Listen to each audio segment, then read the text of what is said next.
Zach left the series, and I saw him on another show on Nickelodeon. Then I figured it out. Wait a minute. Blue Ranger left too. That's Zach.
Uncle Kage.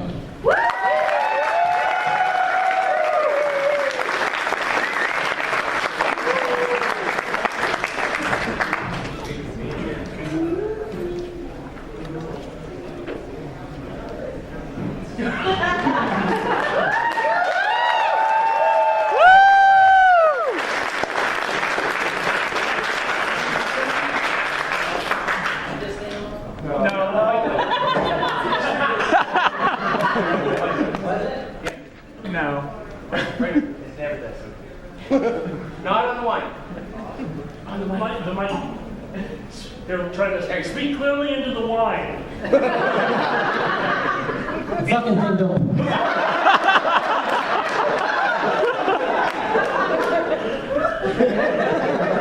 That was Pandaz, ladies and gentlemen.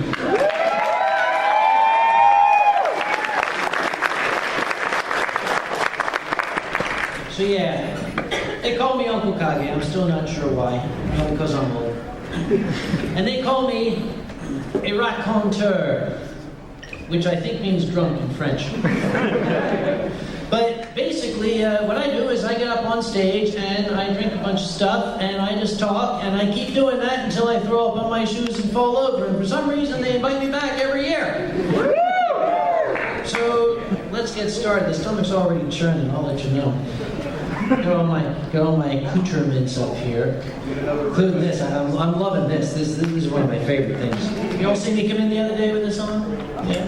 This is my attempt to look classy. See, I'm normally a fedora wearer.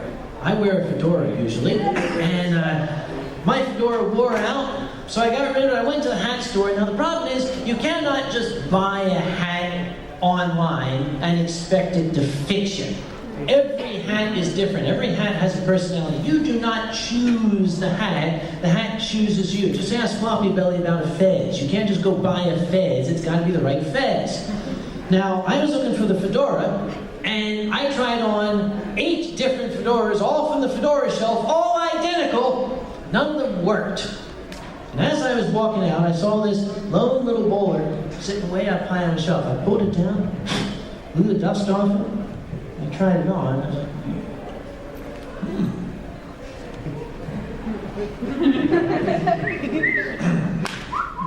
That was me. That is Alex. That be Droogies. It's like, this kind of works. Unlike that, I just kind of got this, Bat Masterson thing going. So I bought it, and it quickly became my favorite hat. I wore it all that day. And very, very shortly thereafterward, I got onto a plane to go to a convention. I do that from time to time. Now, those of you who've seen me perform in the past know that very, very often, on the simple basis that I fly a lot, I usually get bumped up into the first class cabin.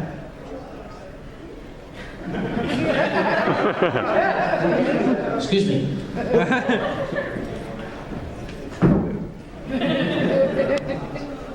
There you go. I usually get bumped up in the first class cabin. The nice thing about the first class cabin is they bring you this stuff and they don't stop. That's fine flying from Philadelphia Philadelphia to Newark. Flying from Philadelphia to Los Angeles, that's a party. Because somewhere over the Mississippi River, the entire rest of the world ceases to exist. Well, I was on the plane and I had my brand new hat and I'm feeling all very first class and classy.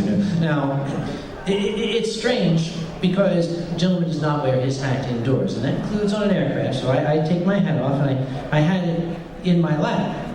Flight attendants are a funny creature. Flight attendant comes by and she says to me, "I'm sorry, sir, that has to be either in the overhead or in front of you under the seat." She said, "Yes, sir, it's got to be in the overhead or under the seat in front of you."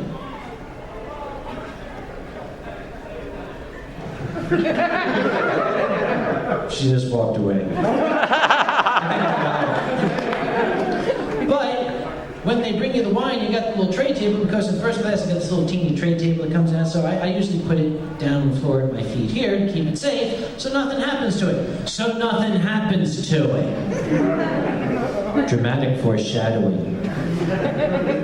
I was happily sitting there, drinking my wine and everything. Now, next to me was a woman who apparently had been thrown off of the Mexican wrestling team for being too big. And she decided she wanted to get up at one point, and I was distracted. I had my wine glass sitting on this little tray table, which is this big. Those little tray tables, it's about the size of your palm, and they put the wine glass on there. You have to keep it, if there's turbulence, you have to kind of follow it around the table like this. So, when she got up, she bumped my tray table, and this full glass of wine fell and just went all over my brand new, just purchased couple days before hat. And I was practically in tears. The flight attendant came by, and we got some paper towels, and we tried to mop it up and everything, but it already soaked into the felt, this real fur felt here, and I'm like, oh, what am I gonna do? This is my new hat. It looks so nice. So we did our best, but it was obvious it was saturated through. And I was staring at it mournfully, saying, I can never wear this hat again. Everywhere I go, I'll reek of wine.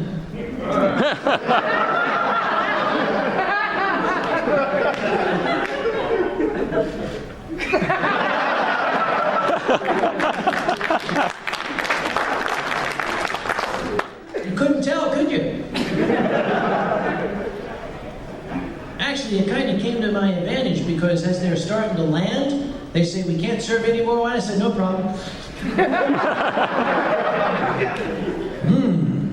Formaldehyde, yeah.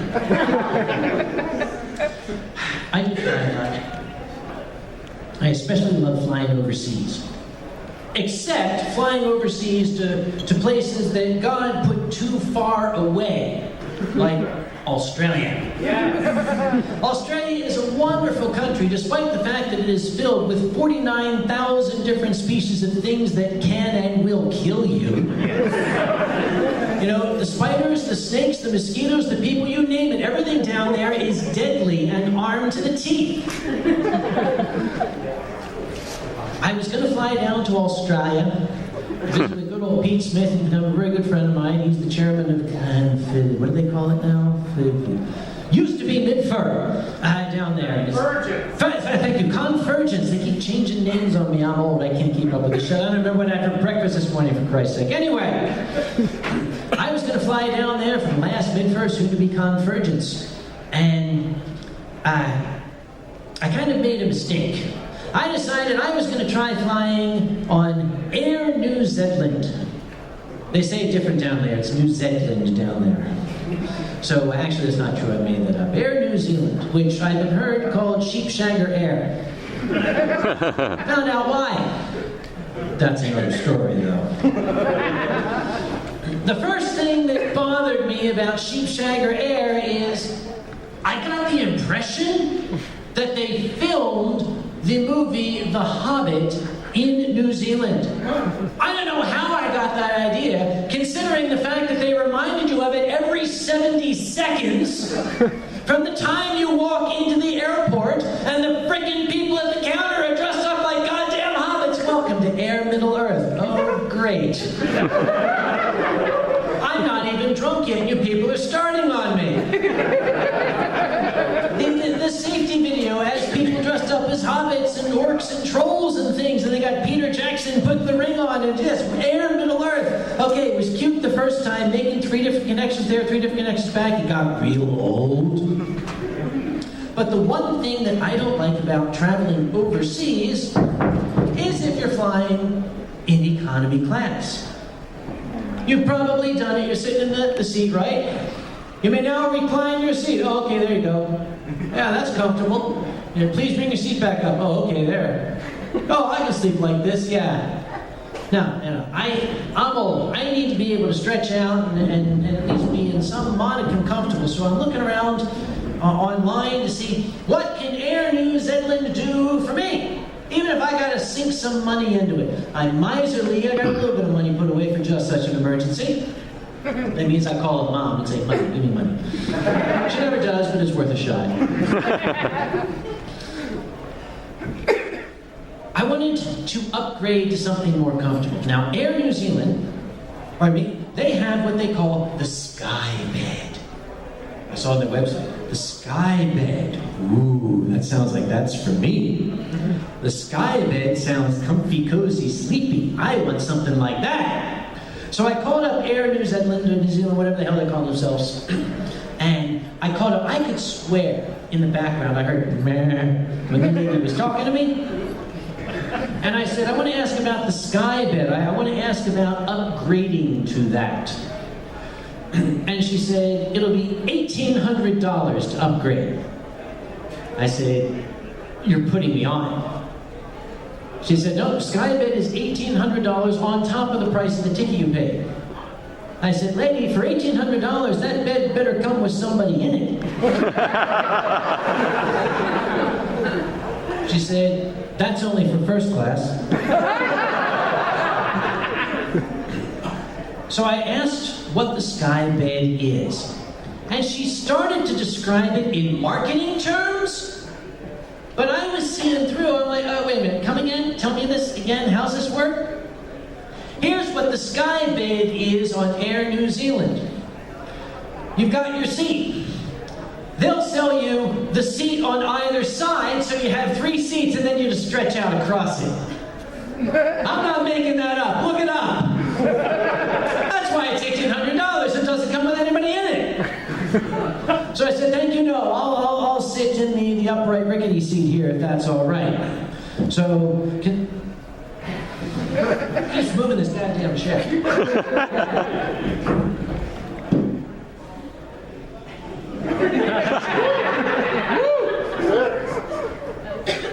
Oh yeah. Science! Science! Well, flying to Australia is a chore, but I still like to do it. Sometime, and by sometime I mean like at the bar after this, you have to ask the Ranting Griffin and I about the first time we were down in Australia together and how we tried not to start an international incident, kind of. But that's for later on. As much as I like going to Australia, my favorite place in the world to go is Germany. God, I love Germany. It is one of the most beautiful countries. Yes, there's Germans out there. You know, and of course, we're all friends now. All that unpleasantry, that's all behind us. And if there's none here, I could rag on them about it. That's always fun. One thing that the Germans do better than the Americans is party. Especially at New Year's. We have 4th of July, they have New Year's Day. They roll the whole thing into one. They call it Silvester, the old Feast of St. Sylvester. So Silvester is New Year's Day in Germany. We will go to some place to celebrate. We go to Times Square and such. No, the IndyFurCon crew that runs the IndyFurCon, they rent a castle. And they have their Sylvester celebration in this castle. And these people bring along more ordnance to shoot off than we dropped on all of Berlin. Too soon.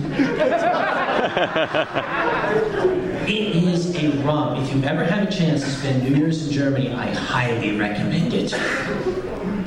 However, be advised, just like any place in the world, there are things in that country that are different than what we are accustomed to.